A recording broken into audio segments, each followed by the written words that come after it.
Today we're going to be looking at how America became the most depressed country in the world. And we're going to look at the three main reasons I think this has happened and how we can heal as a country. Now, recently I was surprised when I was looking at depression in OECD countries. Now, these are large countries with a well-developed economy. And what I saw, as you can see on this graph, is that the United States was at the top of that list. And in many ways, this didn't surprise me because I've been looking at prescribing rates of antidepressants in the US very closely for nearly 10 years. And it's nearly 20% of women and 10% of men. And this has been going up steadily over the past few decades. And I want to have a look at this graph here right now because the statistics are kind of frightening. Now, if you look at the blue line on the very top on the female side, you'll see that nearly 25% of women are taking antidepressants over the age of 60. Now, this is data from 2018. This figure has likely risen by about 10% since COVID as well, just to give you a sense of how widely used these medications are. And I always know from reading the comments on this channel that whenever I talk about there being a depression epidemic and an epidemic of overuse of medications, there's always someone in the background who says, well, you know, these things are just more recognized now, and that's why we use the drugs. There's less stigma going on. Well, that's not necessarily the case, because when I also look at suicide rates, what you can see is that suicide rates have been going up over the last couple decades as well. And it's hard to explain that away by saying, oh, you know, there's just more awareness about depression and such. That there seriously is something going on in this country. And that's what we're going to talk about now. So let's dive into it. And so firstly, let's talk about economic problems. One of the main things that I've seen go on over the last several decades is what I call the fading of the American dream. And that means that it's more and more likely that kids growing up these days will not do as well as their parents economically. That is, they are getting used to a standard of living during their childhood that is becoming harder and harder to attain. And a researcher, Chetty, and his team published a really interesting graphic on this in 2017. And what it showed was the proportion of Americans who would go on to make more money than their parents after it was adjusted by inflation. And if you go all the way back to the 1940s, what you see is that over 90% of people would have done better economically than their parents. And that's what this graphic is all about. So on the y-axis, you see the proportion of kids who end up doing better than their parents economically. And on the x-axis on the bottom, you see the economic success based on when the kids were born. So down here in 1940, these were the kids who were born in the 1940s. Over here in 1980 and coming this way towards the 1990s, you're seeing what's happening with millennials. On top of that, recent generations have gone through rampant inflation. I mean, we've all seen this happening over the last 5 years. And currently, the median house price is actually 7 times household income. Now, if you go back to just the early 90s, this is like a doubling. And so homes are twice as expensive relative to income than they used to be. And on top of that, other big expenses such as health insurance and childcare have both also outpaced inflation, meaning these things are more expensive than they used to be in the past. Now, if those economic headwinds weren't enough, there's actually another problem going on in the US, and that is college debt. So currently about 50% of Americans go to college, and the average college debt that an adult 25 years or older carries has doubled even when adjusted for inflation. And so on average, college students today have $50,000 worth of debt. Now, personally, I'm in medicine, and so that is like nothing. Many of my colleagues have $200,000 to $300,000 in debt. That's not uncommon. And if you have 2 doctors who are married, and I know some of these, they are starting their life with $500,000 in debt. That is a lot. But pivoting away from medicine and just talking about general careers, going to college might be a good thing. I mean, that debt might actually be helpful for something if you were to use that degree. But unfortunately, when you look at the data around this, nearly half the people who go to college and get degrees don't end up actually needing it or using it. So they're essentially carrying the debt for no reason. Now, I don't need to put the pieces together for you, but clearly if you have college debt and you're already facing economic headwinds, this is really challenging. It's harder to pay for childcare. It's harder to get a nice place to live. It's harder to, pay your kids' tuition. And so all of these things can contribute to the depression and anxiety going on in this country. Now, I want to talk about the next thing that I think is driving unhappiness, and that is the social isolation epidemic. And let's start by talking about social media use. And these are some frightening statistics, so be warned. So right now, it is normal for adults to spend 2 to 3 times each day on social media. And the situation is even worse for teens. In fact, a recent 2023 Gallup survey found that US teens reported an average of 4.8 hours per day on social media. And observational studies that have looked at this have found a clear correlation between the amount of screen time and depression. And that's what we're looking at here. This was a survey of UK teens who were using social media. And on the y-axis is the percentage of them who were depressed. And on the x-axis on the bottom is how many hours they spent on social media each weekday. Now, look, as it goes up, you see a huge increase in depression and anxiety, particularly in young girls who are spending 4 to 5 hours each day on social media. Their incidence of depression is between 35 to 40%. That is crazy. Now, when you look at this next issue, which is the decreasing amount of time people are spending with their friends, it's easy to understand why in the context of this exploding social media use. And so if you have a look at this graphic, the daily time we spend with our friends in minutes has been going down steadily, but particularly in teens and young adults. From the early 2000s all the way up to 2019, we've seen a decrease from about 2.5 hours for young people spending time with their friends all the way down to less than an hour. And it's easy to understand why. I mean, if you're sitting there scrolling on your phone for 4 to 5 hours a day, you're not going to be spending that time with your friends. I mean, that time has to disappear from somewhere. And now you may have seen this in some of these graphics, but I think it's really worth mentioning. And that is that social isolation in particular has hit young girls twice as hard as men. They are now 3 times as likely as their male teens to be experiencing major depressive disorder.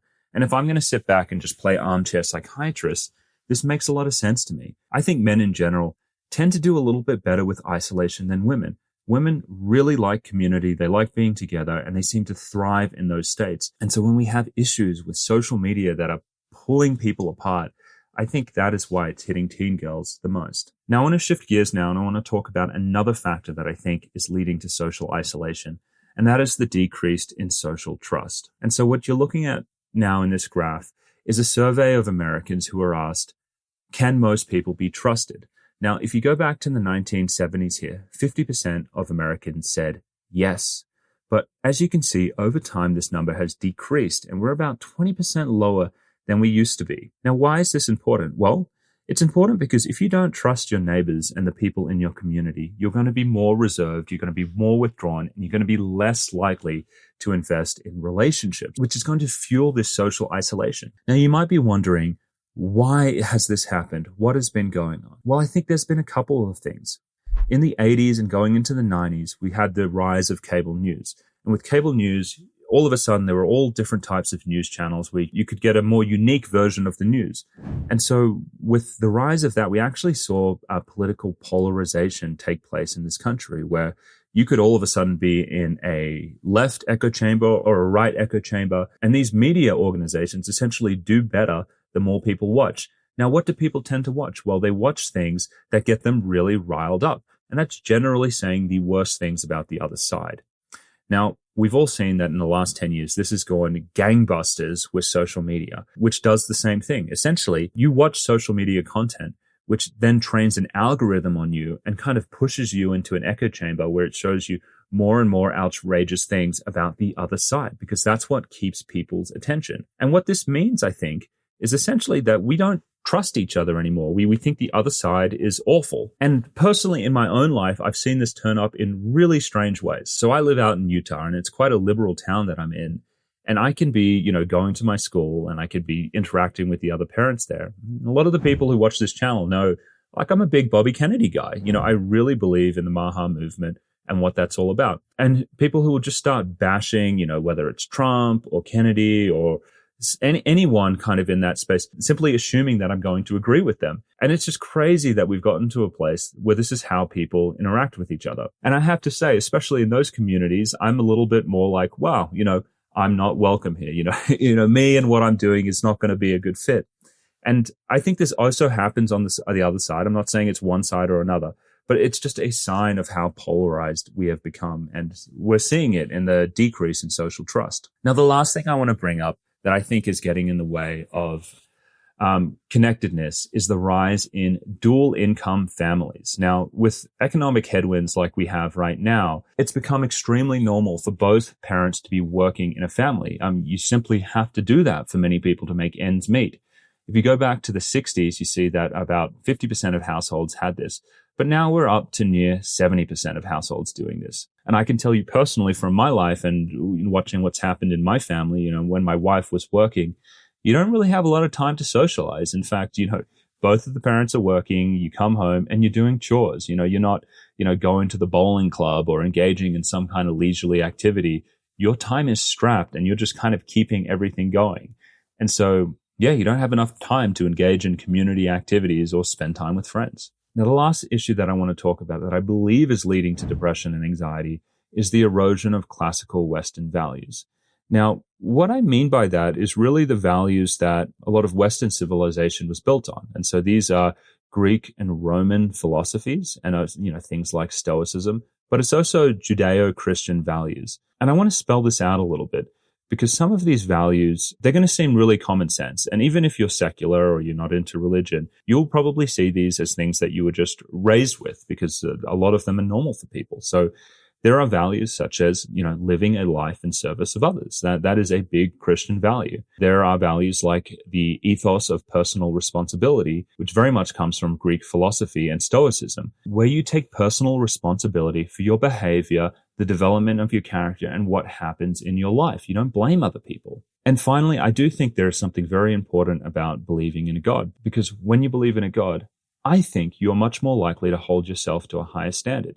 Because you don't hold yourself to the standard of, I'm only going to do the right thing when people are watching. You hold yourself to the standard of, I'm going to do the right thing all the time because I know eventually I'm going to answer to my maker. So whether you're religious or not, I do believe these values really help people live a good life. And that leads to less anxiety and depression. Because here is what I see in America that has replaced these. I think we've replaced them with junk values. And it's really easy to see this if you're on social media. We worship at the altar of youthfulness and beauty in this country. If you look at Instagram, it's just people posting thirst traps and showing off their beauty. It's people flexing about how much money they make and how successful they are. They're posting about luxury travel. Sometimes they're posting about being like a victim or being oppressed in some way for some weird social currency that's developed in this country. And many people are, playing this game with the algorithm to get more and more impressions. That's what we do. And that is what has been reinforced with social media recently, especially for young people. Now, the reason why I think these values make people so depressed is they're not universal and they don't work for everyone. Obviously, not everyone is incredibly beautiful. Obviously, not everyone makes a whole bunch of money.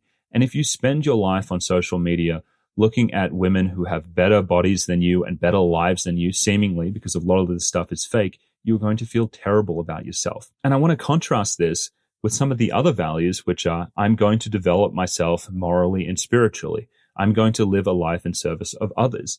Those things are applicable to everyone, and everyone can do those things, and they're helpful. And in fact, those values, if you practice them in your life, over time, they will lead to a better life. Getting a lot of impressions on a social media video clip might make you feel good in the moment, but long term, if you have to compromise who you are and your ethics to get that, it's going to be very hollow and depressing. And so when I look at graphs like this one, which shows church attendance over time in the US, I get worried because if we go back to the 1950s, we see about 50% of Americans are going to church. And yes, that's dropped by about 20%. We're down at 30%.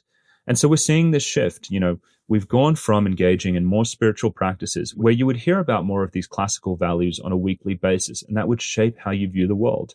That's gone down, and in its place, we're hanging out on social media and we're just getting shitty, materialistic, like vanity values pushed on us. And I think it's poisoning your mind. I talk a lot about on this channel, like physical health and eating the good foods to nourish your body. But it's the same with your mind. If you're just consuming crap information instead of good, high quality information about like morals and values and all of that, you are going to become mentally sick. Okay, so what do we do about all of these things? Well, I've put together a couple of ideas. Now, the first one is to be very careful about social media, especially if you are a young adult. That is the group that by far is the most affected by this. When we look at the evidence about, increased screen time with different generations, it hardly does anything to like boomers, Gen X, or even like the older millennials. This is something that's happening to younger people. And so try and minimize the amount you use. You may even want to switch to a dumb phone that doesn't have social media. Don't bring your phone into your bedroom at the end of the day. It will mess up with your sleep. Because you need to think, where is that 3 to 5 hours going in my day? Do you want it to be on social media, or do you want to put the phone down, engage in some more exercise, get a little bit more sleep, start feeling, naturally bored. And then you go, wow, I'm bored. What am I going to do? Maybe I'll talk to the person next to me on the bus. Maybe I'll talk to this person here. Maybe I'll go out and reach a friend. Because when you do these things, you're going to have more natural, spontaneous interactions. You might meet the love of your life, or you may just deepen a connection with your friend. That is going to help you much more in the long run rather than, swiping on your phone. And just to add, the other benefit of that is you're not going to end up in some polarized echo chamber where you think your neighbor is like a nutcase. It'll pull you further away from seeing that we're actually not that different and we can get along. Now, the next thing that I would encourage is that as a country, we need to bring back more moral teachings. I think Judeo-Christian values, I think Greek and Roman philosophy are great places. I mean, these are the moral codes and philosophies that built Western civilization, and they are good places to start. And so if you've taken a break from religion, you may want to consider going back to that and just engaging in that again and just essentially filling your mind with good spiritual practices. Now, you may be secular, and that is totally okay. You can still practice good moral values. You may be interested in things like stoicism and those types of practice where you can develop your character. And so put down the social media and go and read from people who can help you develop spiritually. Now, the next thing that I would suggest is that we need to rework education in this country. Right now, going to college, I think for many people is seen as a cool like feather in your hat, or a place that you can go and drink and kind of develop as an adult. And I think that is kind of BS because you don't really need to go to college to do that. And it's hard to justify that hanging out, going to bars and drinking with your buddies is really a good use of your time or something that is helping society or the broader world. We need to have people go to college who are doing technical degrees. If you're doing finance, medicine, law, or something where you actually need that degree, that's helpful. But if you're doing something else, it's probably not going to be useful and it will saddle you with debt. I think we've poo-pooed the trades in this country for a really long time, and we need to stop doing that. And we also need to stress to young people that getting a good job doesn't really require you to go to college. It actually just requires you to solve real problems for people. And you can do that in a million different ways. I've got an enterprising guy who comes to my house and cleans my windows. He makes a lot of money, and he's just doing that around the neighborhood. In a couple of years, he'll probably have some people working for him. America is the land of small business, and there is so much opportunity. And I think people get led astray to say, hey, this is the only way, when there's a multitude of opportunities. And so we really need young people to know that financial success is really about just finding a good problem that you can fix and that you enjoy doing. And if you stick with it for enough time, you'll be able to make a good living out of it. And this is especially for my millennials out there who are in my generation. You need to find community. And when I've gone through this in my own life, here are the things that I've found to be really important. The first thing is that you need to actually go and find your tribe. When you're moving all around the place and it's really hard to make connections, this can be really tricky to do. I would advise you to go out and look for people who share your values and are in a similar stage of life. For me, that's been going to the local church, and we really like the families there. But there are other locations that you could go to and find those people that you really click with. The next thing that I would say is be careful about moving. Now, I know a lot of people don't move these days because of virtual work, but this is still happening a lot. And it's very much part of like the American culture. It's like you are a company man. You work here for 5 years, you go somewhere else, you get a promotion, and then you move again and again and again. Each time you do that, though, you are putting your career and your financial success above your community, because every time you move, it destroys those relationships that you've had there. And there is a lot to be said about being able to go through certain stages of life with people that you know. So, I mean, if you're around your family and your cousins and people that you've known for a million years, or friends from college, every time you move, it's going to be harder to reestablish that. And so have a serious think about whether it's really the right thing for you ultimately to pick your life up and move around. I know for me, that's been really challenging. And finally, you need to make socializing a priority. Again, in this country, it's very easy to say, hey, it's work, and then I've got to like work out to, get a great body and all of this stuff. And, then I got to go cook all this food so I can be super healthy. I feel like social media like pushes you into that direction. But the one thing that I see again and again in my 10 years of being a psychiatrist is that relationships are extremely important. Most people on psychiatric medications are there because they're lonely or they have poor relationships. And so don't forget that. This may mean you don't do some other things, but please make connecting with others a priority. All right, so that's my talk on why we are depressed. What I want to hear from you in the comments below is what you thought and whether you think I missed anything.